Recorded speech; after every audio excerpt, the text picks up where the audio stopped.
Assalamualaikum dan selamat sejahtera kepada semua. Saya bernama Siti Rosliza binti Hamdan dan nombor bajet saya ialah 321300261. Saya dan rakan saya ingin membincangkan kajian berkenaan tajuk bentuk perbezaan Kabinet Malaysia di bawah 3 Perdana Menteri pada pekan lepas.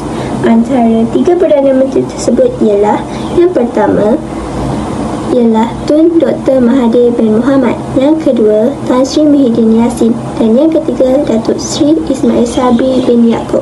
Seterusnya saya serahkan kepada rakan saya untuk penerangan yang lebih lanjut.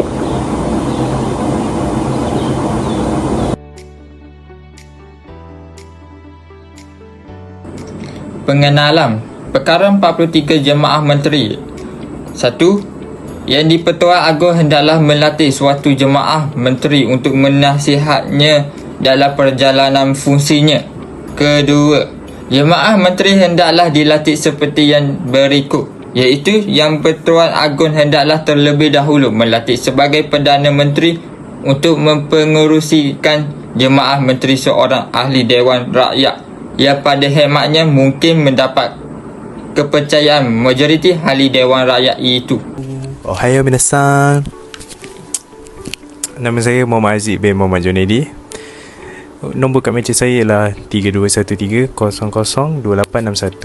Hari ini saya akan menceritakan objektif pasal video ini, iaitu menganalisis profil politik Perdana Menteri pada penggal lepas, mengenal pasti konsep pelantikan Perdana Menteri pada penggal lepas dan menyenaraikan sebab perubahan setiap kabinet. Assalamualaikum dan selamat sejahtera. Nama saya Ahmad Hafizi bin Ahmad Nazri. Nombor metrik 32120098801. Hari ini saya akan membentangkan latar belakang kabinet pada penggal lepas. Yang pertama, Dr. Mahathir sebagai Perdana Menteri ke-7 datang dengan janji penyerahan jawatan itu kepada Datuk Seri Anwar Ibrahim selepas tempoh 2 tahun memerintah untuk membolehkan Presiden Parti Keadilan Rakyat itu menjadi Perdana Menteri ke-8. Yang kedua, kemelut politik negara bermula dengan tekanan dari dalam kerajaan Pakatan Harapan berhubung peralihan kuasa dan kegagalan mencapai kata sepakat membawa kepada beberapa pertemuan yang melibatkan pemimpin utama parti-parti politik termasuk cakap-cakap mengenai penjajaran semula politik tanah air. Yang ketiga, Muhyiddin terpaksa menangkis pelbagai usaha untuk menjatuhkan kerajaan Perikatan Nasional termasuk dakwaan Anwar bahawa beliau mempunyai sokongan meyakinkan di Parlimen bagi membentuk kerajaan baru serta cadangan usul undi tidak percaya terhadap Perdana Menteri itu. Yang keempat, Presiden Bersatu Tan Sri Muhyiddin Yassin mengumumkan parti itu keluar Pakatan Harapan dan lebih mengejutkan Dr. Mahathir mengumumkan peletakan jawatan sebagai Perdana Menteri dan pengerusi Bersatu pada hari yang sama sebelum dilantik sebagai Perdana Menteri interim.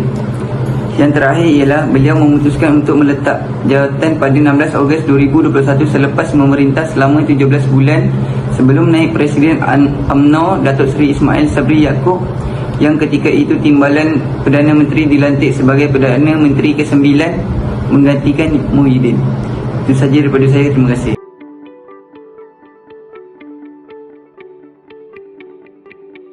Saya juga akan menceritakan tentang Tun Dr. Mahathir bin Mohamad. Tun Dr. Mahathir bin Mohamad merupakan Perdana Menteri yang ke-7 untuk kali kedua. Tun Dr. Mahathir dilantik menjadi Perdana Menteri untuk kali kedua pada tahun 2018 sehingga 2020. Tun Dr. Mahathir diumumkan sebagai calon Pakatan Harapan untuk menjadi Perdana Menteri pada pilihan raya 2018 dan mendapat sokongan Parti Bersatu, PKR, DAP dan Amanah. Saya juga akan menceritakan sedikit sebanyak tentang sebab perubahan bentuk kabinet pada penggal lepas, iaitu pada masa pemerintahan Perdana Menteri Tun Dr. Mahathir Mohamad, terutamanya terjadi pada Februari 2020. Beberapa sebab utama perubahan tersebut ialah, yang pertama, konflik dalam pemerintahan. terdapat perselisihan antara anggota kabinet, terutamanya antara Tun Dr. Mahathir Mohamad dan Timbalan Perdana Menteri Datuk Seri Wan Azizah Ismail berkaitan dengan isu pemilihan peneraju pemerintahan dan pengagihan jawatan dalam kabinet. Hal ini telah menimbulkan kebimbangan di kalangan rakyat Malaysia dan pelabur asing. Yang kedua, keperluan untuk menyelesaikan isu-isu ekonomi. Pada masa itu, ekonomi Malaysia sedang menghadapi beberapa cabaran, termasuklah kekurangan modal, kemerosotan ekonomi global yang disebabkan oleh pandemik COVID-19. Kabinet perlu dibentuk semula untuk mengatasi cabaran ini dan membawa kemajuan ekonomi Malaysia. Yang ketiga, tuntutan daripada pihak politik.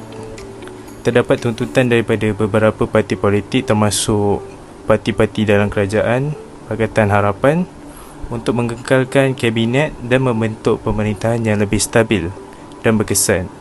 Oleh itu, Tun Dr. Mahathir Mohamad perlu membentuk kabinet yang baru bagi memenuhi tuntutan tersebut. Yang keempat, strategi politik. Perubahan kabinet juga dapat dipandang sebagai satu strategi politik untuk mengukuhkan sokongan dalam kalangan ahli politik dan rakyat jelata, terutamanya pada masa yang cabar seperti penggal lepas. Itulah beberapa sebab utama perubahan bentuk kabinet pada penggal lepas yang berlaku pada masa pemerintahan Tun Dr. Mahathir Mohamad. Itu sahaja daripada saya. Sekian, terima kasih. Itu sahaja daripada saya. Sekian, terima kasih. Ciao. Okay. Akan menerangkan tentang profil Tan Sri Muhyiddin Yassin, iaitu Perdana Menteri yang ke-8 pada 1 Mac 2020. Beliau mengangkat sumpah sebagai Perdana Menteri dan beliau berkhidmat selama 17 bulan 2 minggu 1 hari. Beliau merupakan Ahli Parlimen Agung, Dewan Negeri Johor Bahru Gambir, Presiden Parti Pribumi Bersatu Malaysia. Kabinet Malaysia 2020 iaitu Kabinet Tan Sri Muhyiddin Yassin yang pertama. Pentadbiran kabinet ini dikenali sebagai Kerajaan Perikatan Nasional iaitu PN. Gabungan 5 buah parti politik daripada Parti Komponen, Perikatan Nasional PN, Barisan Nasional BN, Gabungan Parti Sarawak GPS, Parti Bersatu Sabah GRS dan seorang ahli parlimen bebas iaitu bebas. Pada 9 Mac 2020, beliau mengumumkan Kabinet 32 Menteri dan 38 Timbalan Perdana Menteri. Perubahan Kabinet Tan Sri Muhyiddin Yassin. Di bawah kabinet ini terdapat beberapa portfolio yang berubah, iaitu Kementerian Kanan telah dijadikan kepada Kementerian Pertahanan, Kementerian Kerja Raya, Kementerian Pendidikan, Kementerian Perdagangan Antarabangsa dan Industri. Kementerian Pertanian dan Industri Asas Tani telah dinamakan semula sebagai Kementerian Pertanian dan Industri Makanan.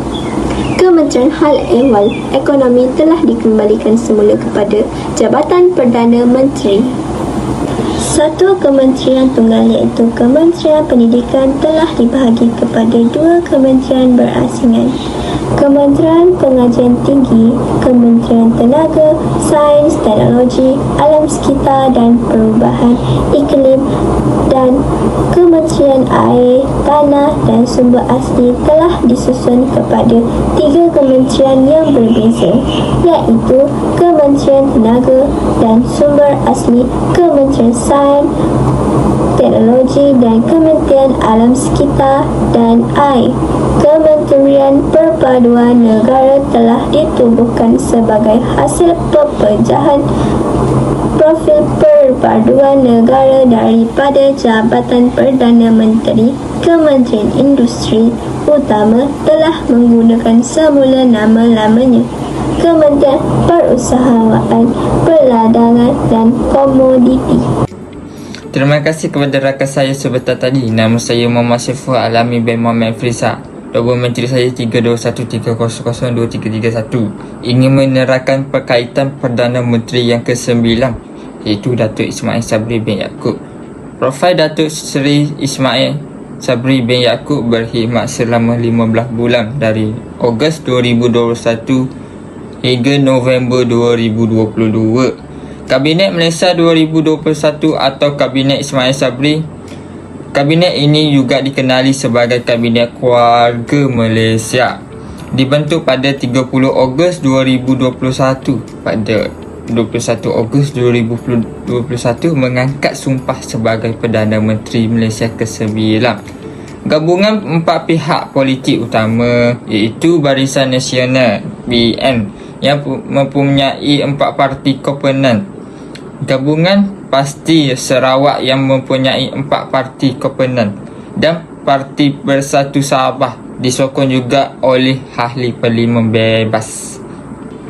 Antara faktor perubahan Kabinet Datuk Seri Ismail Sabri ialah berlaku pembukaan parlimen disebabkan kedudukan kerajaan tidak stabil. Dengan kabinet terlalu besar serta diisi bukan individu benar-benar layak untuk memuaskan hati banyak pihak, beliau mahu mengecilkan saiz kabinet supaya lebih cekak dan dibarisi orang benar layak serta mampu menerajui kementerian untuk memfokuskan kepada pemulihan ekonomi negara. Kabinet memiliki 31 menteri, 38 timbalan menteri. Beliau mengumumkan pembukaan iaitu 31 menteri termasuk 4 menteri kanan dan 38 timbalan menteri. 31 dilatih sebagai menteri dan 38 lagi sebagai timbalan menteri yang mendapat perkenaan yang di-Pertuan Agong. Kesimpulannya, kita dapat melihat bagaimana 3 Perdana Menteri melakukan perubahan kabinetnya dalam tempoh 5 tahun dan membuat perubahan untuk kemajuan negara Malaysia. Kita juga menantikan bagaimana perubahan pembentukan kabinet yang baru iaitu dari Kerajaan Pakatan Harapan di bawah pimpinan Datuk Seri Anwar Ibrahim iaitu Perdana Menteri Malaysia yang ke-10. Sekian, terima kasih. Assalamualaikum. Bye-bye.